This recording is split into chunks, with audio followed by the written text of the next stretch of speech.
Hello, everybody. Thanks for joining me in this webinar today. Thanks for joining the Next Normal event. So I'm Danilo Maruccia, and I work for PQE. PQE is a consultancy company for the regulated GXP industry. And so I've been working for this company since the very foundation in '98. And above all, the different topics of CSV, so computer system validation in the field of pharma and medical device.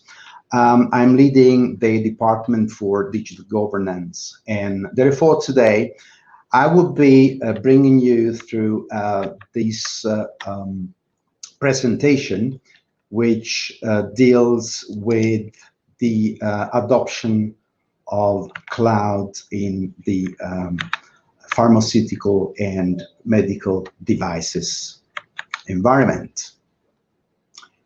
So let's get started. So we'll be talking about how in the recent years the adoption of cloud by the regulated industry went through different phases initially. So then we will be looking at how the pandemic has fostered the adoption of cloud in the GXP industry. Then we'll be going through analyzing some regulatory implications when adopting cloud technology in the GXP industry. And finally, we will be analyzing what is the approach to be taken when adopting cloud technologies. So first of all, we have seen during the last 2 years that the pandemic has really pushed the regulated GXP industry to transition to digitalization.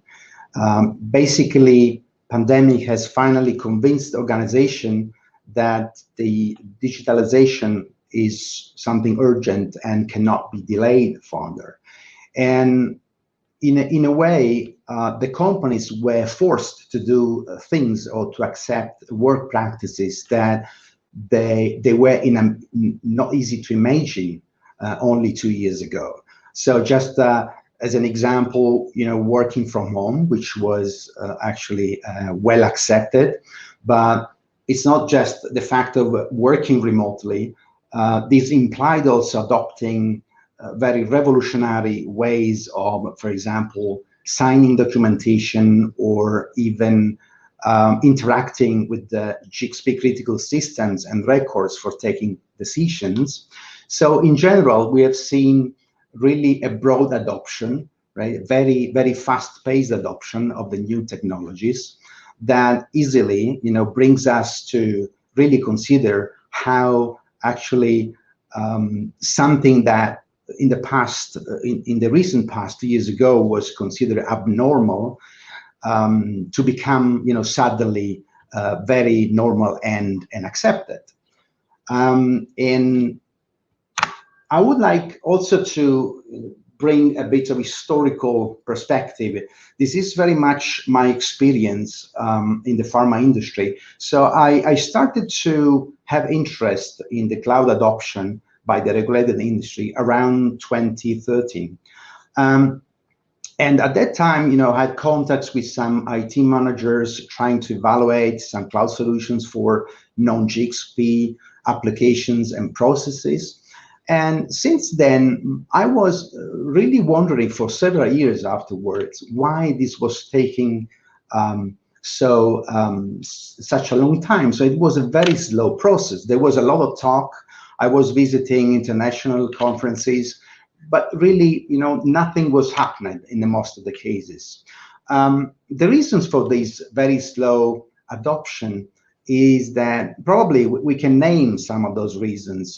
For sure, there is the consideration that this type of industry is very regulated one, right? So there's a lot of strict regulations around the adoption of cloud technologies, or in general new technologies. There's therefore also some concerns about how to approach validation and qualification with this new technology. There have been a lot of concerns around security and data breaches, the fact of not having data under the roof and just data located somewhere else. Also the fear of espionage and activism. In most cases, it's about very valuable data, around patents and research data and so on and so on. And what we have seen lately, there was a gradual, pandemic played a role, but on top of that, we have seen also from the point of view of regulators, there was a more and more favorable position towards digitalization. And also these came along with an improvement of aspects of security when adopting the cloud. Just as an example of adoption of cloud, I'm bringing two examples here, or say it's an example translated temporally. So, in 2013, there were discussions in FDA whether to embrace cloud, right? And there was an internal discussion and reflections whether this could be a feasible, transition. And on the right side, you can see how FDA themselves, they have adopted, for example, an application for pharmacovigilance, which is based fully on cloud and multi-tenant cloud. And so you see how in this case we have like 7-8 years of time lapse to go from initial reflection to a full adoption. And this has been the path of many companies out there. So let's have a look at some regulatory implications when adopting cloud technology. First of all, the GXP industry is very much looking at integrity of data. So integrity of data and protection of data has been really the hot topic of the latest 6 years at least. Data are important to guarantee quality of medicines, and also the quality of the decisions that are taken along the way in the entire process. And so therefore, the data integrity at the end is also instrumental to protect patient safety. So it's all about, the ultimate goal of the data integrity. And just to give an example, I have only inserted 2 examples here of some regulatory bodies that have mentioned cloud computing and what are the requirements out there, to make sure that any company that is under GXP is really looking at these hot points whenever they are transitioning to a cloud solution, which can be in the form of SaaS, PaaS, or IaaS. So whatever is the delivery model. So here you can see what are the aspects that any company needs to take into account, right? So physical location can be relevant. Think about GDPR. Then think about organizational changes and the need of having a technical agreement in place. Appropriate arrangements for backup and restoration of systems, as well as business continuity arrangements. And in any case, the practice of doing audits, right, to make sure that it is the right service for the purpose. And this is from UK MHRA, right? That's a guidance about data integrity. This one is from FDA, right? So it's on pretty much the same sort of recommendations. And this is a guidance from 2017. There are many others out there, so due to the short time today, I cannot really give a complete presentation of regulatory aspects. Anyway, you can have an idea from this list of regulatory requirements how strong remains the attention of regulators towards the technology whenever you go for a cloud-based solution. So then summarizing, we can say the data integrity requirements remain the same. Nothing changes, and so the expectations from the regulatory side is basically the same as before. So no matter if you are outsourcing or adopting some cloud-based solutions, and now as before, the ultimate responsibility for patient safety, product quality, and data integrity remain with the company, so the GXP company. You may have obviously a change in the responsibilities around some say fundamental processes. Obviously, when you are outsourcing to a cloud, then in this case you are not doing by yourself disaster recovery, but somebody else is providing a solution for you, right? So therefore you need to analyze how several aspects and processes are being adapted to the new situation. And so in general, we may conclude that whenever we adopt cloud computing as a regulated organization, we have the duty to transmit specific requirements, because what you can find out there is that in most cases, the cloud providers are very, say, general purpose providers. So therefore, they may not be always aware of the type of specific controls that are required by a regulated industry, as well as they may be not so keen introducing the required documentation. And in some cases, they are not ready to receive audits from the regulated companies. And in general, security is for sure a topic that needs to be taken into account very seriously. And therefore, when asked, so what a regulated company should do when deciding to go for the cloud, well, we suggest there should be a controlled transition, meaning that the company should clarify very clearly what are, first of all, regulatory requirements depending on the specific process or application that they're going to take from the cloud.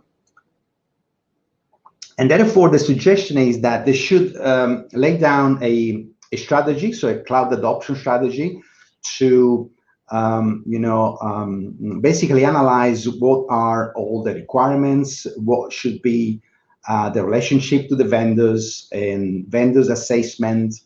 Last but not least, they should think about setting up quality agreements on top of technical agreements, so SLAs, right? But also quality agreements.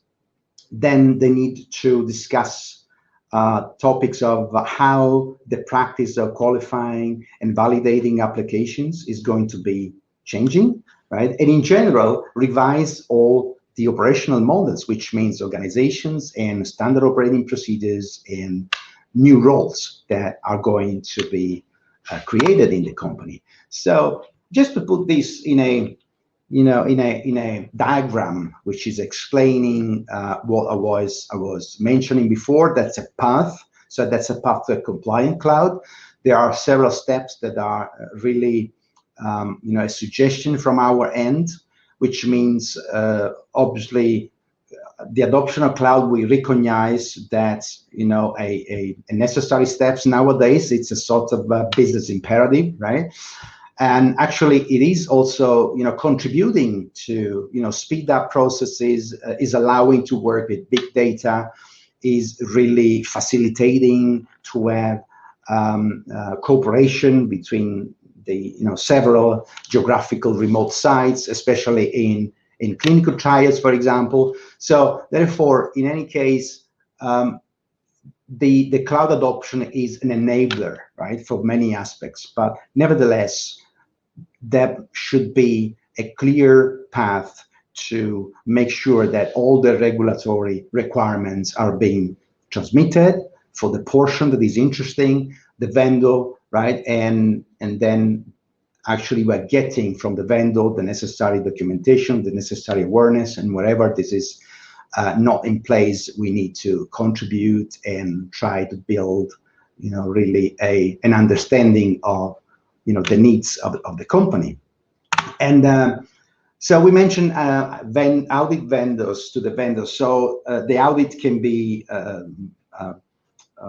customized, depending on the nature of the service, depending we are auditing a, say, SaaS vendor, or even we are, doing some PaaS sort of contract with the vendor, depending very much on the deployment model.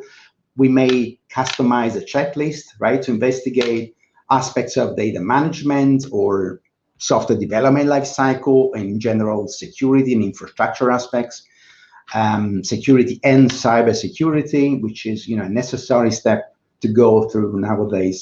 And the complexity sometimes show it is really going through several layers, right? So this picture is trying to represent how the requirements from the regulatory authorities are being pushed to the company, and then through, a SLA to the, for example, SaaS provider, right?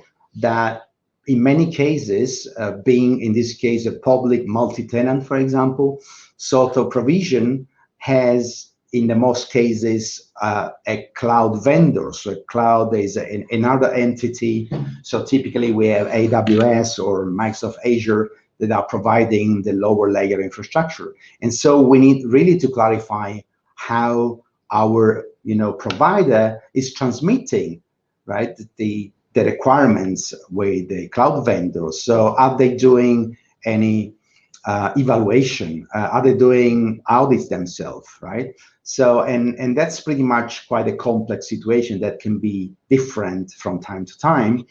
And this is, also completing a bit the view of understanding how complex can be a situation where basically you are the regulated company up there, so responsible for the data, right, and user authorizations, data integrity, authentication mechanism, and such things. And then you have somebody who is responsible for the security in the cloud. So we're talking about data, network traffic, and in general platform and application identity and access management, right, down to the operating system layer.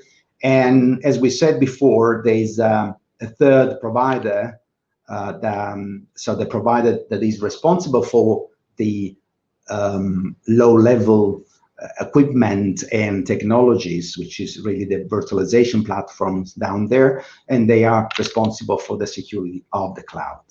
Okay, so this is really a very, I would say, interesting view of how these responsibilities are being put in relation, and this should be clear, right, to any regulated company. We have mentioned contractual agreements. Actually, this is a must. This is a requirement. We are mentioning here a couple of pieces of regulations. So whenever you outsource, you need to have in place contractual agreements between the regulated users, so the company, and the cloud provider. So the contractual agreement is not just, SLA, so technical KPIs, but you need to insert also and transmit properly what are the elements of, regulations that are being passed on to the cloud vendor, right, in terms of quality, in terms of processes, in terms of compliance. And that's something that it is really recommended to have and should be very clear.